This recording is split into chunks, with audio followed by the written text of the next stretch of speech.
So in the last class, we have started with transaction management, transaction management overview, and we have seen what is a transaction. Transaction can be defined as a group of tasks, a single task in a minimum processing unit, which cannot be divided further.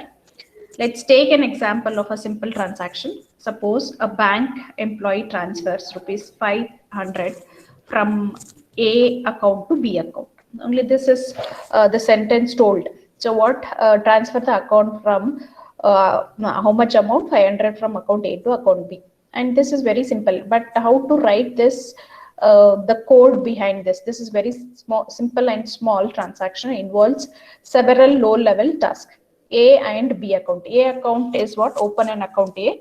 Then old balance equals to A dot balance. So what is the earlier balance in the account A? Because we have to transfer 500 from account A to account B. Then deduct. Yes, ma'am. Yes, it's not share. Screen share agila. Yes, ma'am. Screen share. Yeah. Thank you. Yes, ma'am.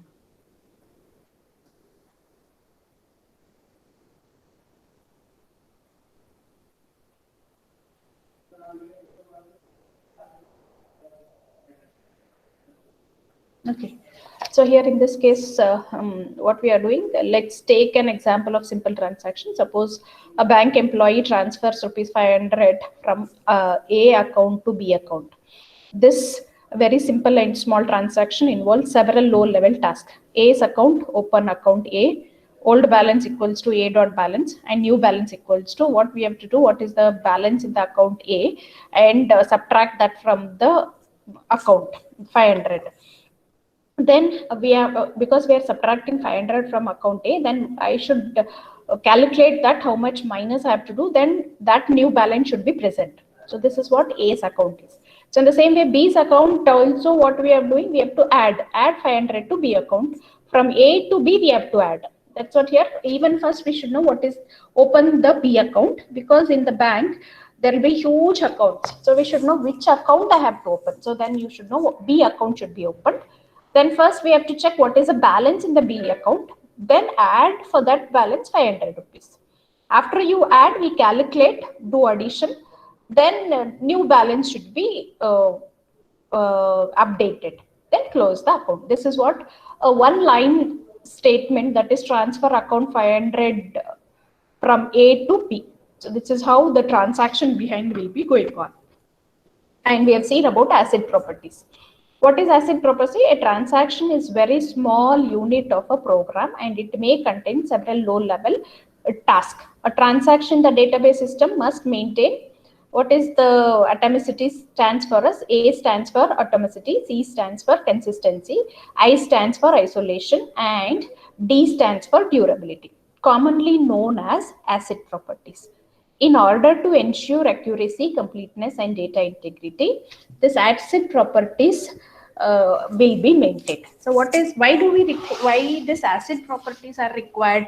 A transaction is very small unit of program, and it may contain several low level tasks. A transaction in the database system must maintain atomicity, consistency, isolation, and durability, commonly known as asset property, in order to ensure accuracy, completeness, and data integrity. So then that is what is called as an asset property. Then atomicity, this property states that a transaction must be treated as an atomic unit, that is, either all of its operations are executed or none. What is atomicity says to that? Either you execute completely or please don't execute. That's what the atomicity means to us. There must be no state in the database where the transaction is left partial. So that's what you say in the lab, madam, partial executed, that is accepted only with the lab, but not with the exam. So when you say in your exam, madam, I have executed partially, no. Either you should execute complete query, or you can say query is not executed. Then we cannot say it is a partial. So the same way here, atomicity. State should be defined either before the execution of the transaction or after the execution or abortion or failure of the transaction. That is what is called as atomicity. Then consistency, the database must remain in a consistent state after any transaction. No transaction should have any adverse effect on the data residing in the database. If the database was in a consistent state before the execution of a transaction, it must remain consistent after the execution of the transaction as well. That is what is called as a consistency. The database must remain in a consistent state after any transaction. No transaction should have any adverse effect on the data residing in the database. If the database was in a consistent state before the execution of a transaction, it must remain consistent after the execution of the transaction as well. That is what is a consistency is. Then durability. The database should be durable enough to hold all its latest updates even if the system fails or restarts. If the transaction updates a chunk of data in a database and commits, then the database will hold the modified data. If a transaction commits but the system fails before the data could be written on the disk, then that data will be updated once the system springs back into the action. That's what the durability says to us. Then isolation. Isolation means what? So now in the bank, how many transactions or how many people will be using ATM throughout India? Now suppose if we take Allahabad Bank. So Allahabad Bank, the head office is in Allahabad, and you can imagine where are the so many branches of it and how many ATMs are there in India. There will be so many, but each transaction should be its own thing. We cannot mix a transaction from Yelahanka branch ATM with the Majestic ATM branch. We cannot mix it. So it should be separate transaction. That is what is called as a isolation. In the database system, where more than one transaction are being executed simultaneously and in parallel, the property of isolation states that all the transaction will be carried out and executed as if it is the only transaction in the system. No transaction will affect the existence of any other transaction. Then serializability, one after the other we have to do. That is what is called as serializability. When multiple transactions are being executed by the operating system in a multi-programming environment, there are possibilities that instruction of one transaction are interleaved with some other transaction. That is what is called as a serializability. A schedule, a chronological execution sequence of a transaction is called as a schedule. A schedule can have many transactions in it, each comprising of a number of instructions or a task. That is what is called as a schedule. Then serial schedule, it is a schedule in which transactions are aligned in such a way that one transaction is executed first. When the first transaction completes its cycle, then the next transaction is executed. The transactions are ordered one after the other. This type of schedule is called a serial schedule, as transactions are executed in a serial manner. That is what is called as a serial schedule. It is a schedule in which transactions are aligned in such a way that one transaction is executed first. When the first transaction completes its cycle, then the next transaction is executed. That is a serial schedule. Transactions are ordered one after the other. This type of schedule is called a serial schedule, as transactions are executed in a serial manner. In a multi transaction environment, serial schedule are considered as a benchmark. The execution sequence of an instruction in a transaction cannot be changed, but two transactions can have their own instruction executed in a random fashion. This execution does not harm if two transactions are mutually independent and works on a different segment of data. But in case these two transactions are working on the same data, then the result may vary. This every varying result may bring the database to an inconsistent state. To resolve this problem, we allow a execution of a transaction schedule if its transactions are either serializable or have some equivalence relation among them. Then what is equivalence schedule? An equivalence schedule can be of the following type. Result equivalence: if two schedules produce the same result after execution, they are said to be result equivalent. They may yield the same result for some values and different results for another set of values. That's why this equivalence is not generally considered significant. That's what is a equivalence schedule. Then view equivalence. Two schedules should be view equivalence if the transaction both the schedules perform similar actions in the same manner. For example, if T reads the initial data in S1, then it is also reads the initial data in S2. If T reads the value written by J in S1, then it also reads the value written by J in S2. If T performs the final write on the data value in S1, then it also performs the final write on the data value in S2. So this is what is called as a view equivalence. Then conflict equivalence: two schedules would be conflicting if they have the following properties.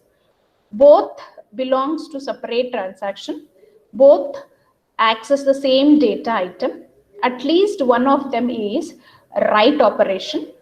Two schedules having multiple transactions with conflicting operations are said to be conflicting equivalent if and only if both the schedules contain the same set of transactions. The order of conflicting pair of operation is maintained in both the schedules. So that is what is called as a conflicting equivalence. Then state of transaction. What is a state? State of transaction. A transaction in a database can be in one of the following states. Active: in this state, the transaction is being executed. This is the initial state of every transaction. Partially committed: when a transaction executes its final operation, it is said to be in a partially committed state. Failed: a transaction is said to be in a failed state if any of the checks made by the database recovery system fails. A failed transaction can no longer proceed further. So that's what is called as a state of transaction. A state of transaction in a database can be in one of the following states. That is active: in this state, the transaction is being executed. This is the initial state of every transaction. Partially committed: when a transaction executes its final operation, it is said to be in a partially committed state. Failed: a transaction is said to be in a failed state if any of the checks made by the database recovery system fails. A failed transaction can no longer proceed further. So that's what is called as a state of transaction.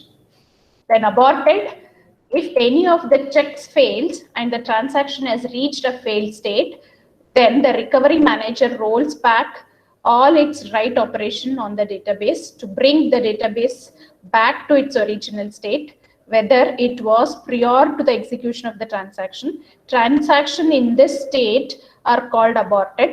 The database recovery module can select one of the two operations after transaction abort: restart the transaction, kill the transaction. That's what is called as a abort. Abort means what? If any of the check mails and the transaction has reached a failed state, then the recovery manager rolls back all its write operation on the database to bring the database back to its original state, whether it was prior to the execution of the transaction.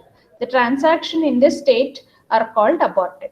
The database recovery module can select one of the two operations after a transaction aborts: restart the transaction, kill the transaction. Then committed: if a transaction executes all its operations successfully, it is said to be committed. All its effects are now permanently established on the database.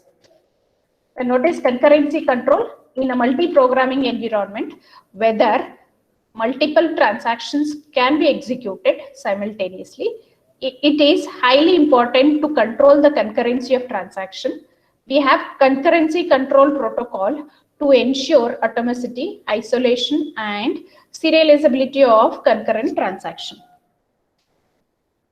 The concurrency control protocol can be broadly divided into two categories. One is lock-based protocol, and another one is called as a timestamp-based protocol.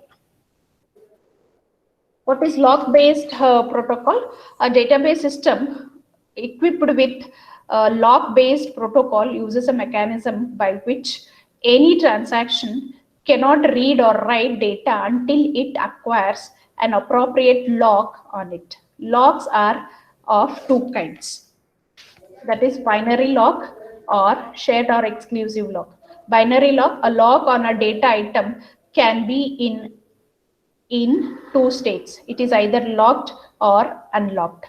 Shared or exclusive, this type of locking mechanism differentiates the locks based on their user. If a lock is acquired on a data item to perform a write operation, it is an exclusive lock, allowing more than one transaction to write on the same data item could lead to the database into an inconsistent state. Read, lock are shared because no data values is being changed. So this is what are two different types of lock. One is binary lock, another one is a shared lock. There are four types of lock protocols available. So protocol is what? Rules and restriction. One is simplicity lock protocol. Simplicity lock protocol based protocol allow transaction to obtain a lock on every object before a write operation is performed. Transaction may unlock the data item after completing the write operation. Pre-claiming lock protocol. Pre-claiming protocol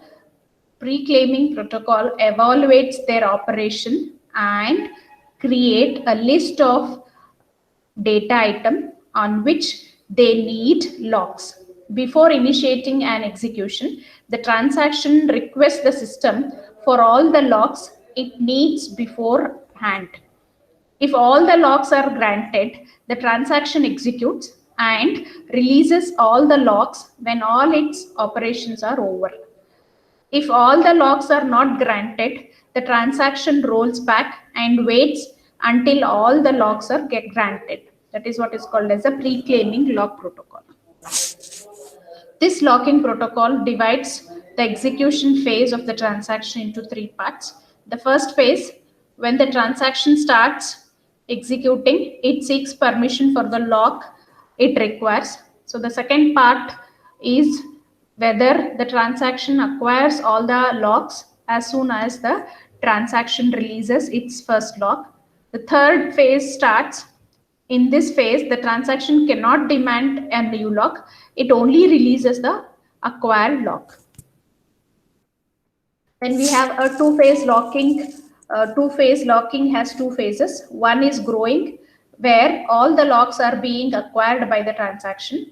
And the second phase is shrinking, where the locks held by the transaction are being released. To claim an exclusive write lock, a transaction must first acquire a shared read lock and then upgrade it to an exclusive lock.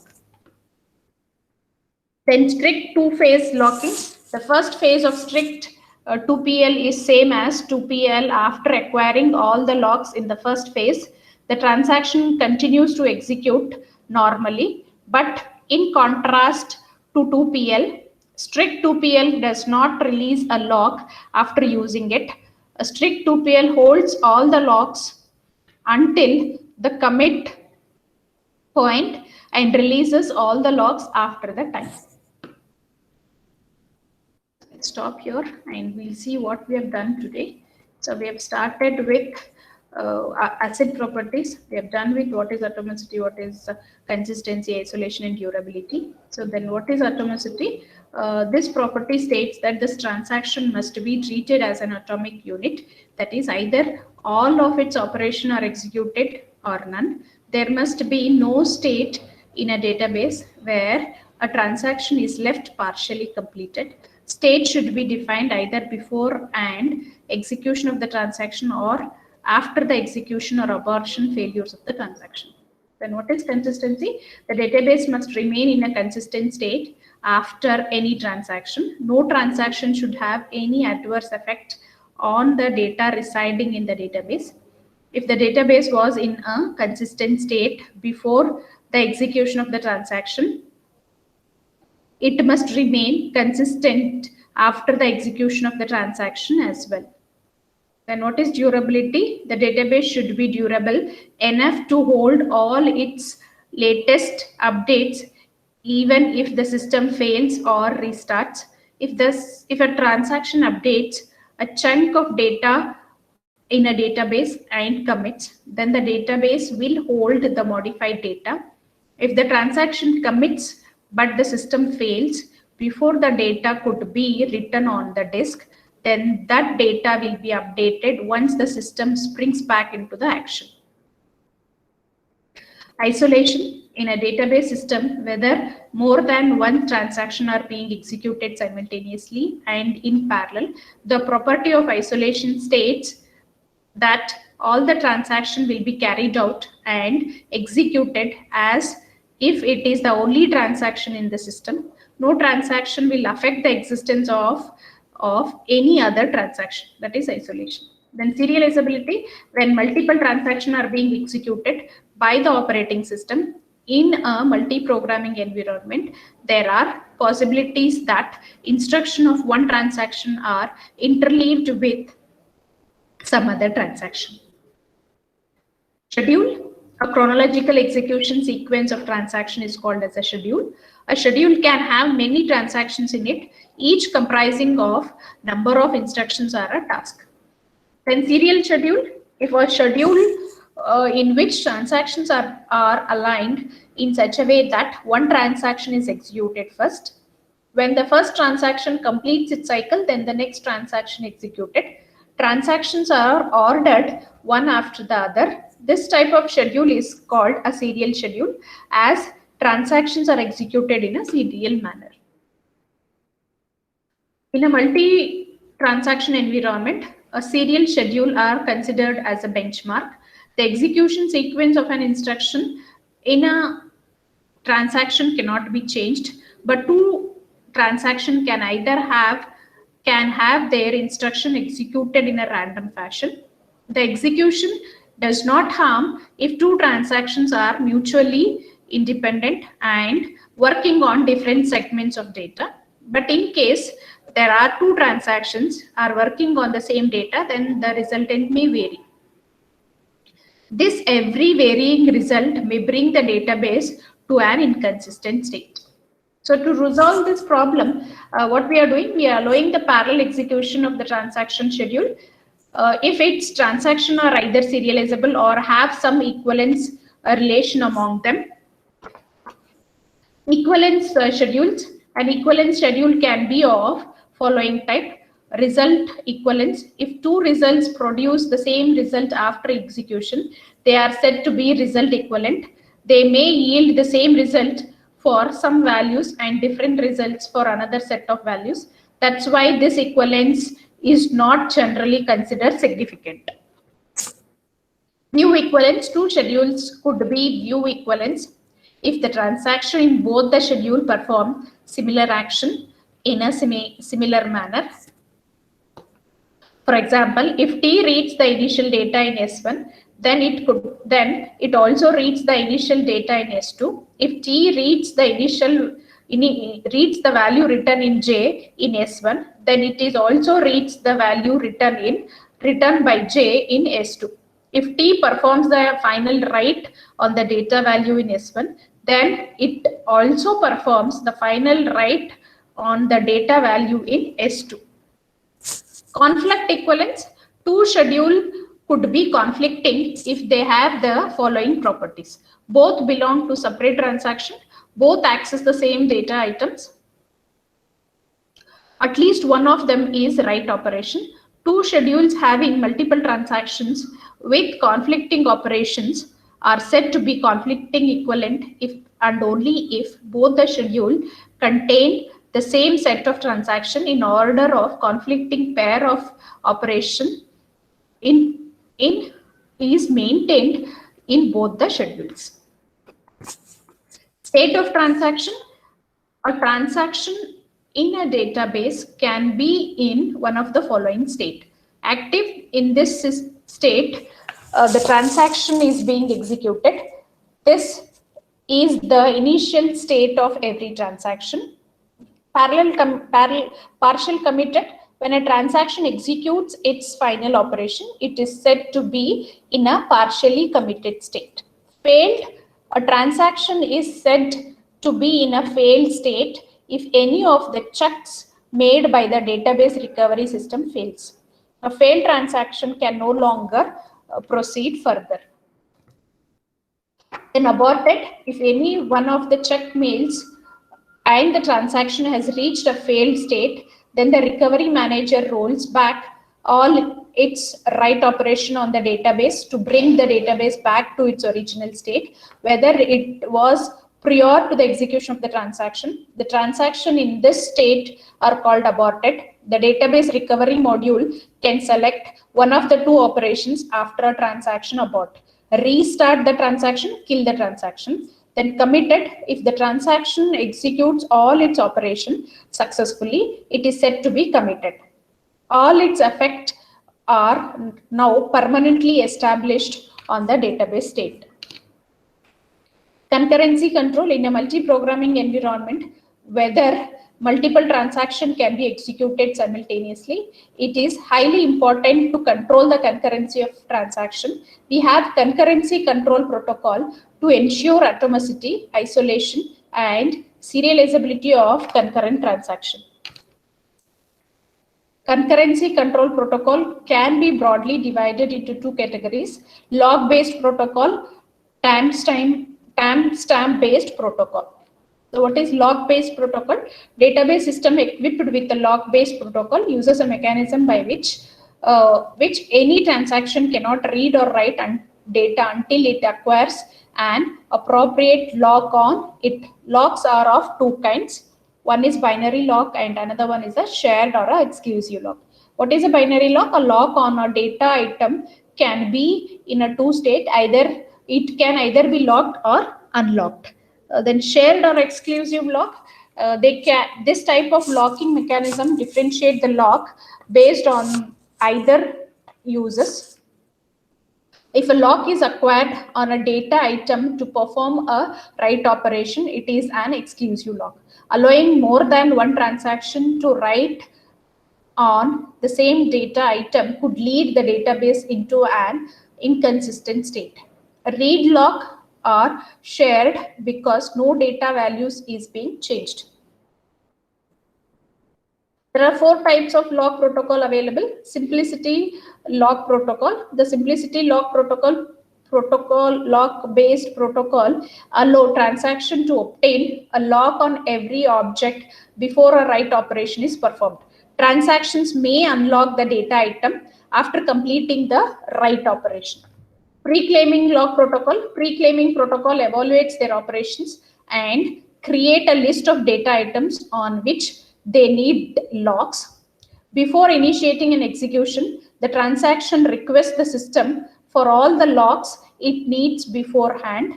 If all the locks are guaranteed, the transaction executes and releases all the locks when all its operations are over. If all the locks are not guaranteed, the transaction rolls back and waits until all the locks are guaranteed. This lock protocol divides the execution phase of the transaction into three parts. In the first phase, when the transaction starts executing, it seeks permission for the lock it requires. The second part, when the transaction acquires all the locks, as soon as the transaction releases its first lock, the third lock phase starts. In this phase, the transaction cannot demand any new lock, it only releases the required lock. Two-phase locking has two phases. One is growing, where all the locks are being acquired by the transaction, and the second phase is shrinking phase, where the locks held by the transaction are being released. To claim an exclusive write lock, a transaction must first acquire a shared read lock and then upgrade it to an exclusive lock. So I'll stop here. We'll continue in the next class.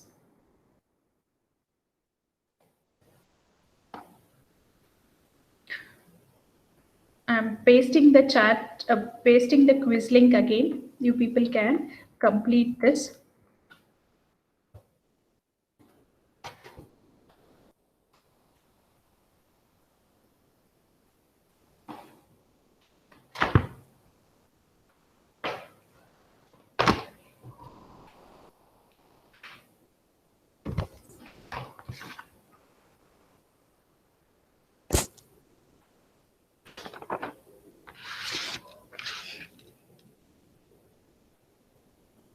Asta, Yes, ma'am. Abhinav, Aishwarya, Present, ma'am. Amrish, Yes, ma'am. Anu, Present, ma'am. Arbaz, Arjun, Present, ma'am. Ashok, Present. Benita, Present, ma'am. Bhargavi, Yes, ma'am. Bhavishya, Chaitra, Present, ma'am. Debmalai, Diksha, Present, ma'am. Deepika LG, Present, ma'am. Deepika MB, Present, ma'am. Murli Krishna, Present, ma'am. Gangubai, Present, ma'am.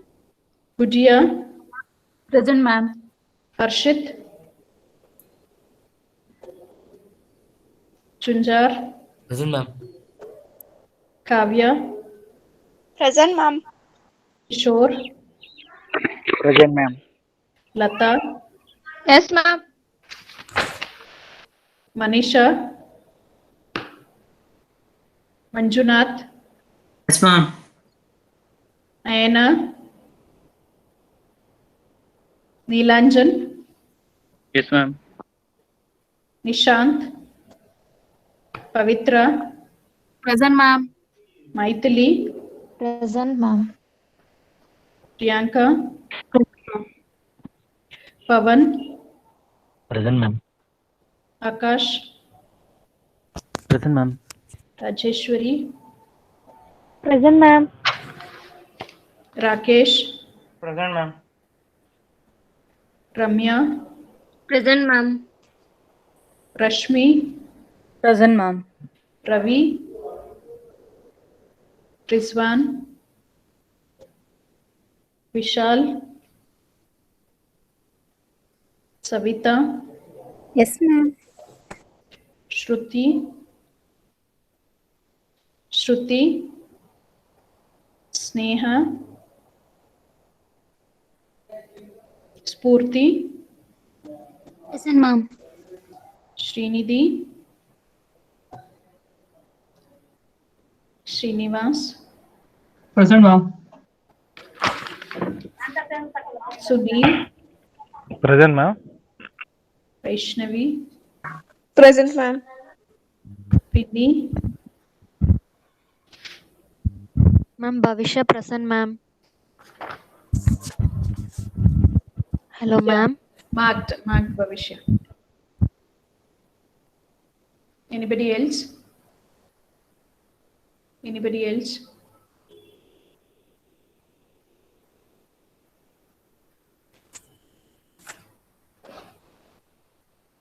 Okay.